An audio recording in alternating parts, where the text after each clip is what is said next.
Jare ek was jong man, my ouers het gedink ek gaan opeindig in die tronk man. Nou loop ek met 'n watch want ek laat fok altyd verby gaan. Ek ken 'n klompie broerse wat broerse ken wat vir my span.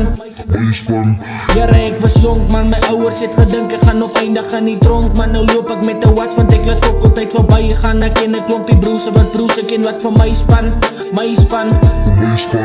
Hallo hy, daar is JD de Don. Die tracks wat ek maak, dat jy oordrom bar soos 'n bom. Dis punchlines en straight crimes, wie worry waarom. Dis hard om 'n honest living te maak as jy die ghetto uitkom. Salute, en ek vas aan die gedagte. Baie keer dan sit ek wakker slaaplose nagte. En somehow met die pen dan trek ek super sy en kragte. Ek doen dit vir my en my broerse wat sit in die skagte. Okay, laat ek 'n perk pop, laat gou hulle jaws drop. My wordplay is te wyn, ek is die king, ek word on top. Okay, wag, laat ek gou vir Junior op. Roep vinnig verloore op, laat ons gou 'n feature drop. Ek discipline ons fok het op, ek slaat gou uit by jou op. Draai by nie 'n fok, ons maak kakkie, don't stop. Dag met 'n klompie Nigerians gou by jou huis op. AK-47, dis 'n kill shot. Spin weg met die E36 met BBS rims op. En daar kom even 'n klompie, ek swywe agterna op. Net om seker te maak dat ek aankom by die safe spot. Alles was beplan, nou gaan ek na blok. Ek is just gerook, ek sweer my oor lyk as ons marbles. Ek lig die hele fucking rap game as Captain Marvel. Ek dissie, ek disable vir jou wat jou nog wil bravo. Chase